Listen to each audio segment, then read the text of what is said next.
જય માતાજી મિત્રો, શ્રી કિચનમાં આપનું હાર્દિક સ્વાગત છે। આજે આપણે બનાવશું ડુંગળી અને ભીંડાનું શાક। તો પહેલાં તો આ ડુંગળી 4 સુધારીને લઈ લીધી છે, ધોઈ લોહીને ભીંડો લઈ લીધો છે, આ રેગ્યુલર મસાલા, લસણવાળી ચટણી, સ્વાદ પ્રમાણે મીઠું। તો હવે આપણે એનો વઘાર કરશું। તો જો હવે આપણે 4 પાવરા તેલ લઈ લીધું છે, અડધી ચમચી જીરું નાખશું,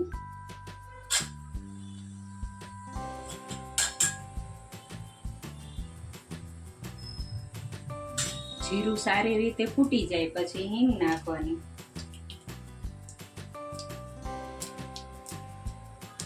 અડધી ચમચી હિંગ લેવાની।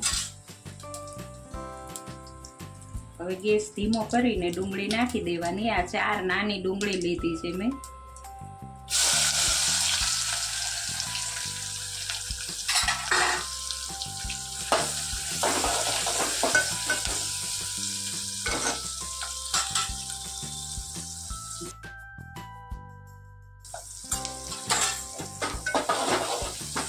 એકવાર આ શાક જરૂરથી બનાવજો, બહુ મસ્ત લાગે। સ્વાદ પ્રમાણે મીઠું લેવાનું,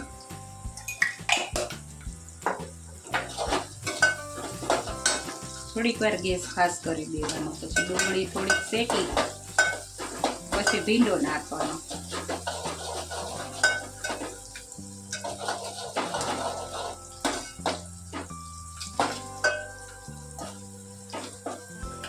હવે એમાં આપણે આ ભીંડો છે એ નાખી દેવાનું।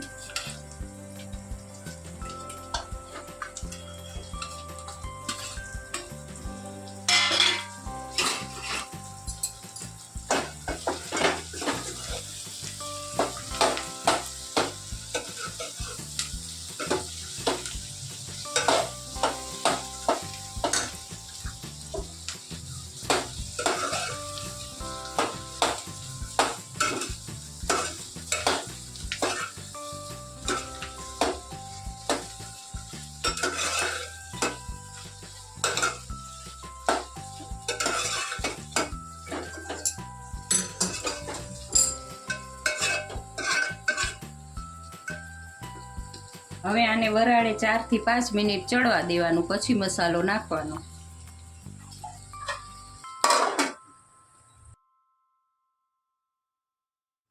હવે આપણે આ જોઈ લઈશું।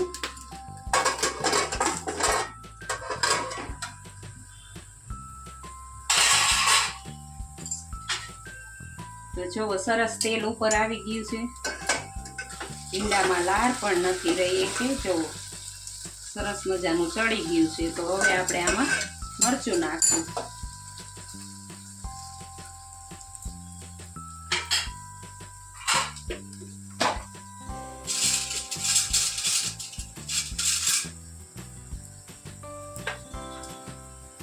લસણ વાળું મરચું નાખવાનું, તમારે તીખું જોતું હોય એટલું લેવાનું।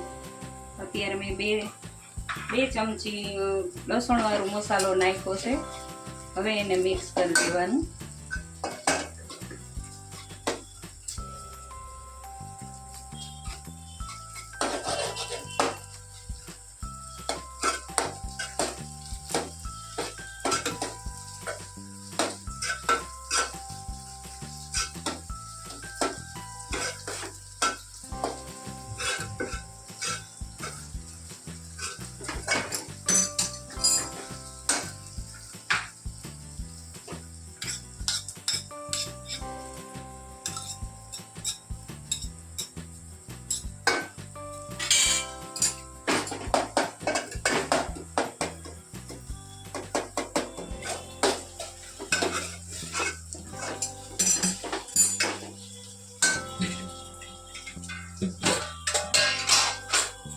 હવે એક અડધી ચમચી ધાણા જીરું લેવાનું, ગેસ થોડોક ફાસ્ટ કરી દેવાનો કે મસાલો ચડી જાય અંદર।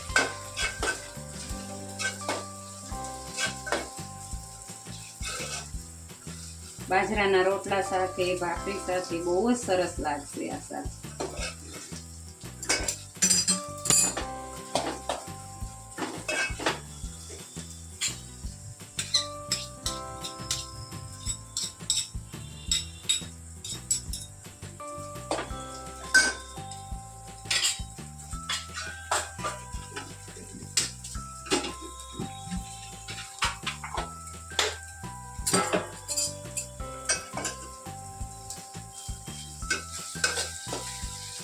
થોડીક વાર ગેસ ફાસ્ટ કરી દેવાનો મસાલો નાખીને, એટલે આપણું તેલ છે એ બધું છૂટું પડી જશે ને ઉપર આવી જશે.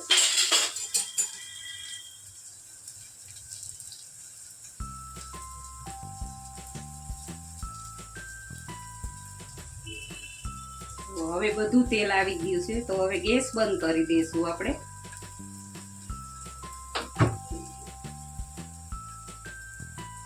તો જો હવે આપણું આ દેશી ડુંગળી અને ભીંડાનું શાક બનીને તૈયાર છે. જો તમને આ મારો વિડીયો ગમ્યો હોય તો લાઈક, શેર ને સબસ્ક્રાઈબ કરવાનું ભૂલતા નહીં.